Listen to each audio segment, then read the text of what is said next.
Alexander Dumas. Alexander Dumas. He's right. If you look at it, in fact, you can actually see the portrait that this guy, he looks like a genuine African guy. So he's a famous writer. Right? Yeah, so I got a question because nowadays, then, like, I think the black community is not being respected. Like, it's always been like that. Why is this? It's always been like that.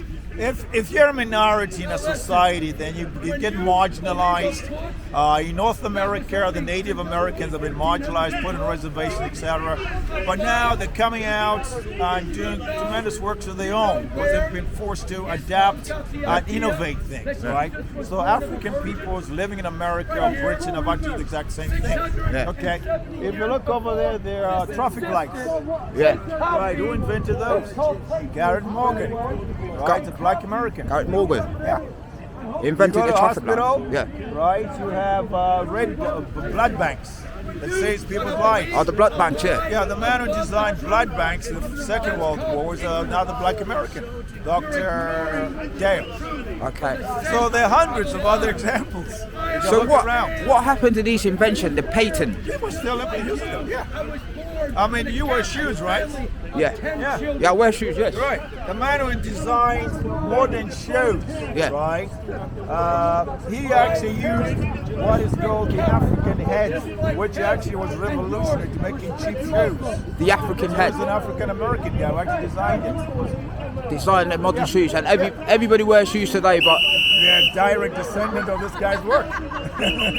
But what he did of the money, he actually was very wealthy. He gave it to his church that he used to worship at.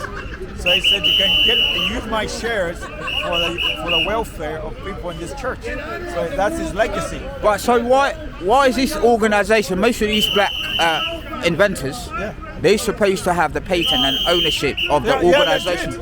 A lot of African American inventors, black Americans, actually patented their works. Yeah. So they actually own the register of patents in the patent office in the States. They got the name there and everything. But where is this money gone? Like the money in order to... The money go to the descendants. They're not going to brag about it or boast about it. They'll be private citizens. Yeah. You know, like Denzel Washington, for example. You know how much he's worth? He's worth about $100 million. But he's not going to say, hey guys, I'm $100 million millionaire. Chris Rock is worth about $300 million. He saved it up and invested it, right? But that's his private business. Yeah. And so many others. Others have fallen off because they weren't wise enough to look after their savings, whatever. But the ones who have, they can actually look, that's my land, they've got estates over there. But they're not going to brag about it.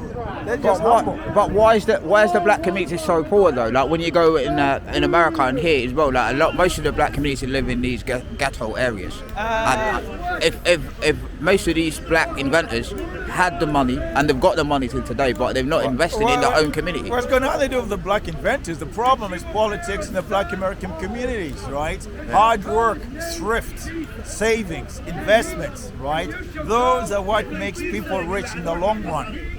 When the Vietnam people came from Vietnam as refugees to other Britain and the States, what did they do? They set up shops, right? Little restaurants. Yeah, that's what I'm talking about. And they reinvested their money in their children. Now, those children from 30 years ago, now growing up, what are they? They're lawyers, they're doctors, they're nurses, etc. So they moved up the ladder, right? Yeah. Well, the same thing has happened to a lot of West Indian people in this country as well.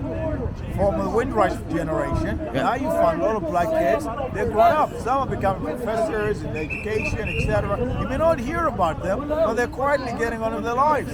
Some are nurses, some are medical doctors, some are dentists, etc. And that is normal, okay? We don't go trumpeting it all over, but what the press does, and some black people do, they zero in on the people that they see too obviously, oh, look, this happened to every black person. That's not true.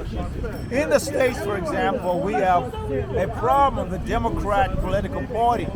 The Democrats are very anti-black entrepreneurship. In the 1960s, the Jim Crow law was making it difficult for black Americans to actually move up the social ladder, right? Yeah.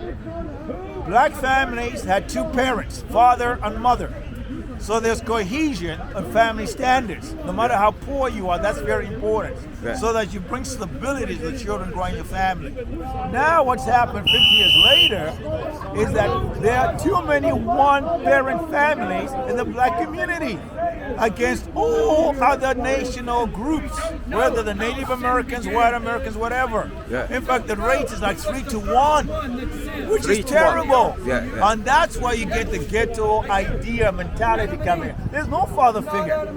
Most of the fathers are in jail, right, for committing petty crimes when they shouldn't have, right? When the Italian Americans went to the United States, right, they came up migrants, right? They worked hard.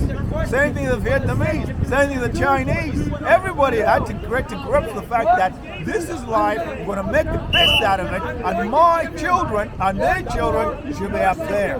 So they work, they save the